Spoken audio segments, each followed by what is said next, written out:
Hello everyone, welcome to your own channel career letter. आज हम start कर रहे हैं क्लास 9 की एनसीईआरटी की बुक बी हाइव, जिसकी फर्स्ट पोयम है द रोड नॉट टेकन। ठीक है।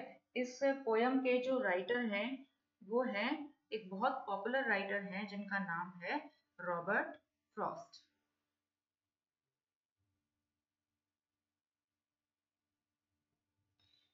तो ये पोयम बहुत पॉपुलर पोयम है उनकी। ठीक है। तो ये पोयम जो है हमारी लाइफ में हम क्या क्या ऑप्शन चुनते हैं, हमारे सामने क्या क्या चॉइसेस मौजूद होती हैं और किन किन चॉइसेस से हमारी लाइफ को शेप मिलती है, हमारी लाइफ उन चॉइसेस पर डिपेंड करती है, उनके बारे में लिखा हुआ है। तो बहुत अच्छी पोयम है, ये बहुत डीप मीनिंग है इस पोयम का। तो आप चलिए इस पोयम को शुरू करते हैं। So this well-known poem is about making choices and the choices that shape us. तो ये वेल नोन पोयम है रॉबर्ट फ्रॉस्ट की। ये किस बारे में है? ये चॉइसेस के बारे में है, इज अबाउट मेकिंग चॉइसेस है, और वो चॉइसेस दैट शेप अस, और वो चॉइसेस जिन पर हमारी लाइफ डिपेंड करती है और हमारी लाइफ को डायरेक्शन मिलती है। Robert Frost is an American poet who writes simply but insightfully about common ordinary experiences.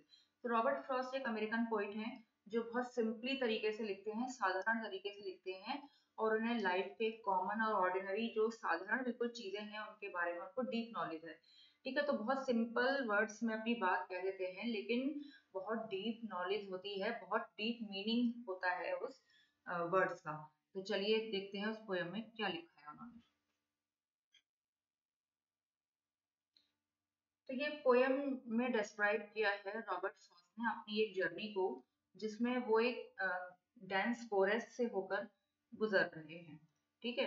तो ये पोयम देखने में, सुनने में बहुत सिंपल नजर आ रही है और एक्चुअली में ये बहुत डीप मीनिंग अपने आप में रखे हुए है। तो ये पढ़कर आपको समझ में आएगा। तो चलिए स्टार्ट करते हैं। Two roads diverged in a yellow wood, and sorry, I could not travel both. And be one traveler, long I stood, and looked down one as far as I could to where it went in the undergrowth. तो diverse का meaning है separated and took a different direction. Yellow would का मतलब है यहाँ पे, would का मतलब होता है वैसे वुड लकड़ी, लेकिन यहाँ पे वुड का मतलब है फॉरेस्ट। ठीक है। फॉरेस्ट से मीनिंग है, और येलो का मतलब है यहाँ पे, वैसे येलो का मतलब होता है पीला, पीला जंगल, लेकिन ऐसा नहीं है। पीला जंगल का मतलब है यहाँ पे एक ऐसा फॉरेस्ट जिसमें जो लीव्स है डिकम्पोज हो चुकी है, यानी जिसके पेड़ों की जो पत्तियां हैं वो येलो हो चुकी हैं। तो एक तरह से ये ऑटम सीजन की बात की जा रही है। ठीक है। तो दो रोड्स हैं, रॉबर्ट फ्रॉस्ट कहते हैं कि वो एक जंगल से होकर गुजर रहे हैं और उनको क्या दिखाई देता है? दो रोड्स दिखाई देती हैं जो सेपरेट हो जाती हैं एक जंगल में। तो ऐसा फॉरेस्ट है जिसके में ऑटम सीजन होने की वजह से जिसके ज्यादातर पेड़ों की जो पत्तियां हैं वो पीली हो चुकी हैं। तो इस वजह से जो जंगल है वो पूरा जंगल उन्हें पीला दिखाई पड़ता है। तो दो रोड्स जो है सेपरेट हो जाती हैं येलो वुड में जाकर, एक फॉरेस्ट में जाकर, ऑटम सीजन में एक फॉरेस्ट है उसमें। And sorry I could not travel both, और वो कहते हैं सॉरी, मुझे बहुत अफसोस है कि मैं दोनों पर ट्रेवल नहीं कर सकता। ये बिल्कुल ऑब्वियस सी बात है, एक अकेला पर्सन है एक टाइम पर एक ही रोड पर चल सकता है। ठीक है। तो वो कहते हैं कि मुझे दुख है, मैं जंगल में यहाँ खड़ा हुआ हूँ और मेरे सामने दो रोड डाइवर्स हो रही हैं, जंगल की तरफ जा रही हैं, और मैं दोनों पर ही ट्रेवल नहीं कर सका। And be one traveller long I stood. अब वो कह रहे हैं कि वो बी वन ट्रेवलर, मैं अकेला ही ट्रेवल करने वाला हूँ, यानी मैं वहां अकेला ही खड़ा हुआ हूँ, मेरे साथ और कोई नहीं है। लॉन्ग आई स्टूड, और मैं वहां बहुत देर तक खड़ा, and looked down one as far as I could, और एंड लुक्ड डाउन, और मैं देखता रहा, और एक रोड को मैं देखता रहा। लुक डाउन वन, एक रोड को देखता रहा, as far as I could, जितनी दूर तक मैं देख सकता था। मैंने मतलब दो रोड्स में से एक रोड को चूज कर लिया मैंने, और उसको मैं बहुत देर तक देखता रहा जितनी दूर तक मेरी नजर जा सकती थी। तो to where it bent in the undergrowth, undergrowth का मतलब है dense growth of plants and bushes, यानी प्लांट्स पौधों की और झाड़ियों की बहुत घनी ग्रोथ, यानी बहुत घनी झाड़ियां हैं वहां पे। तो जब तक ये रोड आगे जाके मुड़ नहीं गई, बेंट का मतलब है टर्न, यानी मुड़ नहीं गई, मुड़ी। जब तक ये रोड जो है घड़ी झाड़ियों में आगे जाकर मुड़ नहीं गई, तब तक मैं जितनी दूर तक मैं देख सकता था, मैं एक रोड को देखता रहा।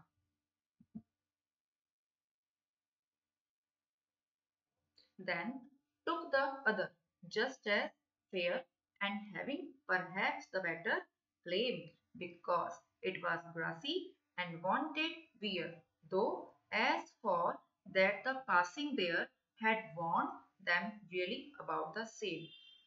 तो उन्होंने क्या किया, पहले उन्होंने दो रोड में से एक रोड को चुन लिया, एक रोड को चूज कर लिया कि मैं अपनी ट्रेवलिंग करने के लिए इसी रोड को चूज करता हूँ। फिर उन्होंने क्या किया, देन टुक द अदर, फिर उन्होंने दूसरी रोड को चूज कर लिया कि पहली रोड के बजाय दूसरी रोड को चूज कर लिया, जस्ट एज फेयर, जो पहले की तरह ही अच्छी थी। यहाँ फेयर का मीनिंग है as good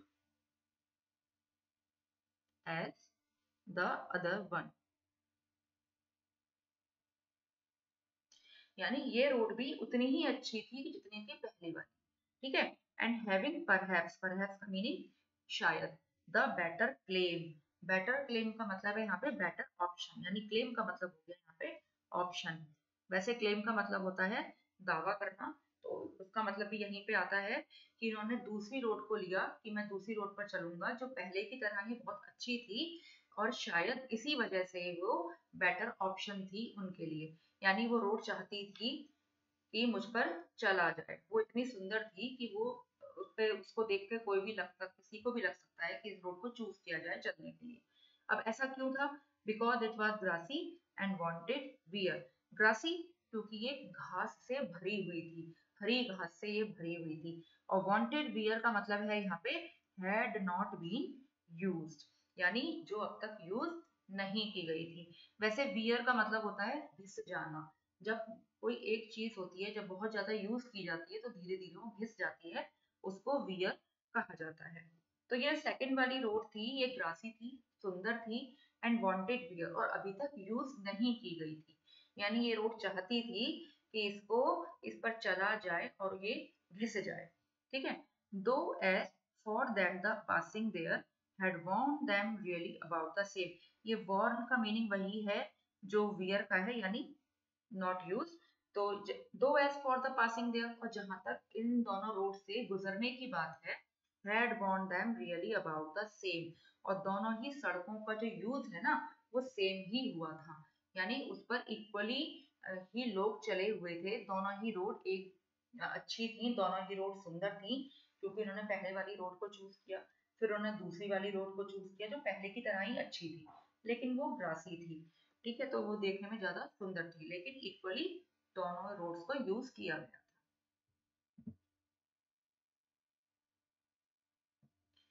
And both that morning equally lay in leaves, no step had trodden black।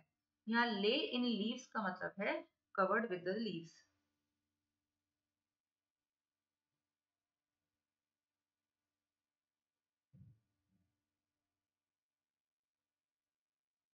ठीक है। और trodden का मतलब होता है crushed, तो trodden black का मतलब हो गया crushed with feet।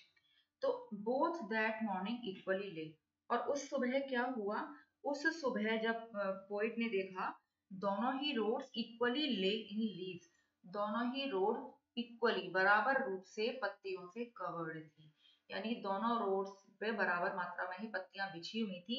No step had trodden black, किसी के भी पैर ने उन्हें कुचल नहीं दिया था, यानी उस सुबह तक उस पर कोई व्यक्ति नहीं चला हुआ था, इक्वली पत्तियों से ढकी हुई थी।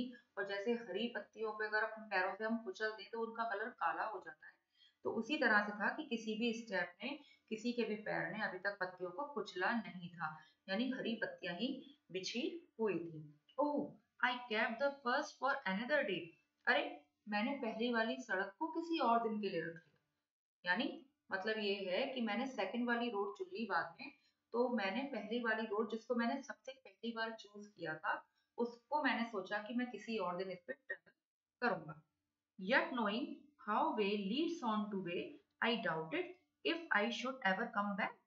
तो डाउटेड का मतलब होता है सस्पेक्ट, यानी मुझे शक था, मुझे डाउट था, मुझे शक था। यट नोइंग, ये जानते हुए भी, how way Leeds on two way, कि किस तरह से एक रास्ता जाके आगे दूसरे रास्ते में मिल जाता है। ऐसा ही होता है ना, कोई रोड जो है कभी खत्म ही नहीं होती है। एक रोड जाती है, आगे जाकर किसी और रोड में मिल जाती है, वो आगे जाकर किसी और रोड में मिल जाती है। तो पोइट को पता था कि किस तरह से एक रास्ता आगे जाकर दूसरे रास्तों से मिलता चला जाएगा, इसलिए उनको डाउट था, उन्हें शक था, if I should ever come back, क्या मैं कभी वापस भी आ पाऊंगा, क्योंकि इन्होंने पहली वाली रोड को भी चूज कर लिया था कि किसी और दिन इस पर मैं ट्रेवल करूंगा। तो अब वो ट्रेवल करने के लिए सोच रहे हैं सेकंड वाली रोड पर। तो वो सोच रहे हैं कि अगर मैं सेकंड वाली रोड पर चला गया तो आगे जाकर ये किसी और रोड से मिल जाएगी। तो मुझे डाउट है कि क्या मैं इस पर कभी वापस भी लौट के आ पाऊंगा, कि मैं अब आगे जाकर फर्स्ट वाली रोड पे ट्रेवल करूं। तो देखिए, ये हमारी लाइफ से ही जुड़ा हुआ एक एग्जाम्पल है। अब आप मान लीजिए, आपको मैं एक एग्जाम्पल देती हूँ। आप इस समय 9th क्लास में हैं, 10th क्लास आप पास करेंगे, ठीक है, आप 11th क्लास में आएंगे, आपके सामने स्ट्रीम्स खुली हुई होंगी कि आपको साइंस स्ट्रीम लेनी है, कॉमर्स स्ट्रीम लेनी है, या ह्यूमैनिटीज स्ट्रीम लेनी है। ठीक है, तो आप इन तीनों में से एक ही ऑप्शन तो चूज करेंगे। अगर आप साइंस स्ट्रीम लेते हैं तो आप साइंस स्ट्रीम में ही आप अपना आगे स्टडी करेंगे। अगर आप 11th करने के बाद अगर आप ये सोचते हैं कि साइंस के बजाय अब मैं वापस से कॉमर्स या ह्यूमैनिटीज स्ट्रीम ले लूं, तो क्या ये पॉसिबल है? नहीं है पॉसिबल। अगर आप ऐसा करने की कोशिश भी करेंगे तो आपका जो एक ईयर है वो खराब हो जाएगा। तो यानी हम डिसीजन जो लेते हैं वो एक बार लेते हैं, और हमें हमें कोई भी डिसीजन जो है सोच समझ कर लेना चाहिए, क्योंकि एक डिसीजन लेने के बाद उसको वापस पलटने की, उस पर वापस लौटने की कोई गुंजाइश नहीं होती।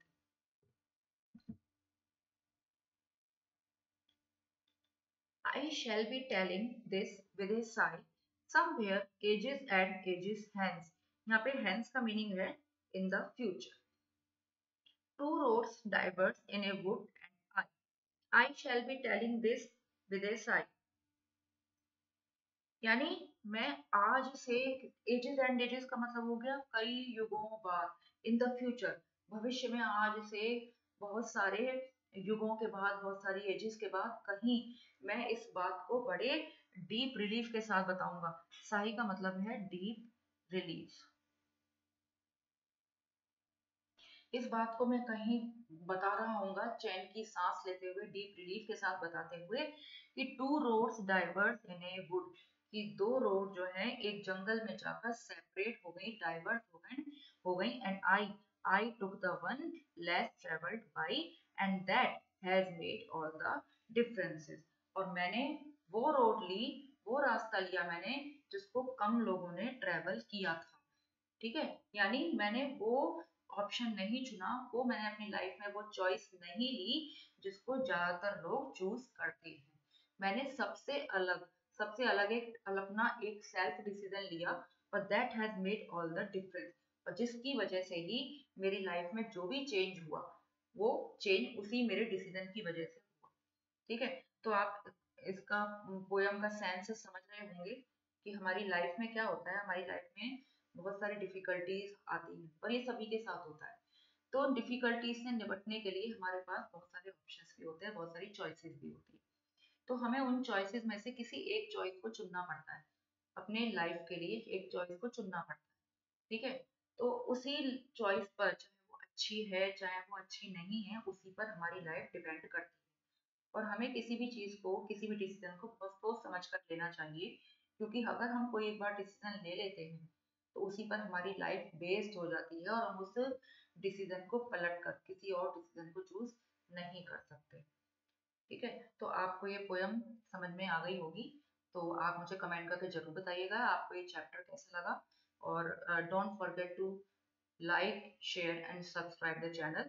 तो मिलते हैं नेक्स्ट वीडियो में, तब तक के लिए बाय बाय।